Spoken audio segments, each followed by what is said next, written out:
Ebushia ye mo bi akwa ba Ediba Attention TV. So moni said de biara da metenasia. Me catch us ade achi na ye TV bia ye chiri. Ene sen ene anansa ye da sorry ya chese omo a chese asasi so omo mpese omo dem omo nsa omo nan beka omo ti beka no omo aye adwuma na chese obi abra na waye na adwuma no na eda ba akopɛ omo sorry na omo kwachi efini nipa ne ensem no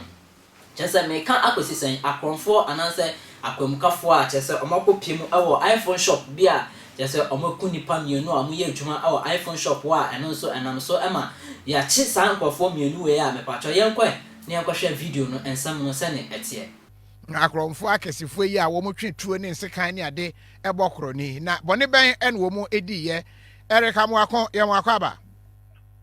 mejo so kofi yo boa ye hunu se nipa begu krom ho bebre wo mo na aboa wo mo ho ano o ma begina ho sa na kanka mafo obi e pe bi akwa akoka na we kura minim no ye we na ekromfo yi we na ekromfo ni wo mo gina ho sa boye nkyeremu wo mo eye dan poten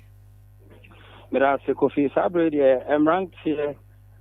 omo ba kon edide Adamu Ibrahim wadi 40 years na Abubakar Karim ono so di 19 years na miensa e ka ho a akromfo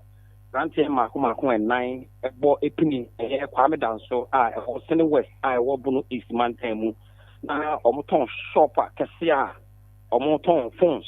accessories e musika no mo nya no that day no me that 22nd July no ebowura ko enwumre 7:40 papa kanea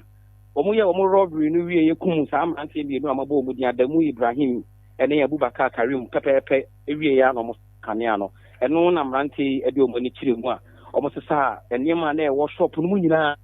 na omo fa sika na e ka ho na omo di omo ni e kire mu a obi ehu ba bia omo efa koye na eno na potifo e baaye na ombefa mranti mienu emu na omode omo eko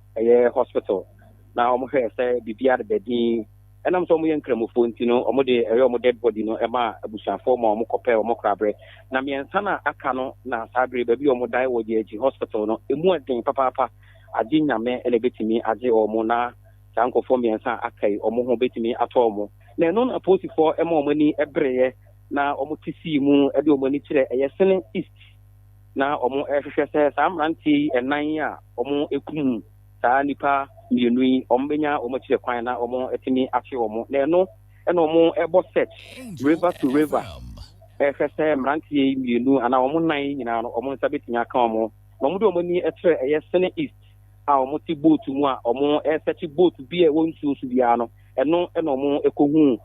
mranti yi mu enan no omo hu mu mienu a na omo ti ensu no so a omo cross edi omoni atere oti region eno na posifo yi samrante mienu e football tunu na omo edi omo ema asebubu divisional police command omo nhwe na mienu na aka no so no omo bo omo homodin bia so omo nsabetimi aka omo nso na omo di omo aba na emra no ene omo di senior ese wo yan robbɛrs serious one pa kofi wo mu wi adan omo ekowura shop shop na emrantie Adamu Ibrahim phone accessories yes and a phone ankasa e wo shop no na esika amounted to almost 2,000 Ghana cedis omo fa ni nyina e free shop no na omo boss amrantie mi ni tuwe kun omo na mi ensan e ka omo ho no so e prepare pa kofi me pa cho wan kasa wan husa ne etie na ye gina we so ade eto yan ho fese se bibi ni a yankasa yam mebu no yam presse ye be ye adwuma na se ye betam tuo ade ato ye kon ho na ye kwa akɔbɔ kro no de enya de eyeye enti no me pa cho so ye bebu na wutie mi a me pa cho peunsa na fa bibi ye se ne be ya ebetimi abo oda achen aha aya attention TV me so like na follow na fa comment bra na pia share na ma afoforo so enhu ne akɔ medin ade amansan kye a me akwasi mensa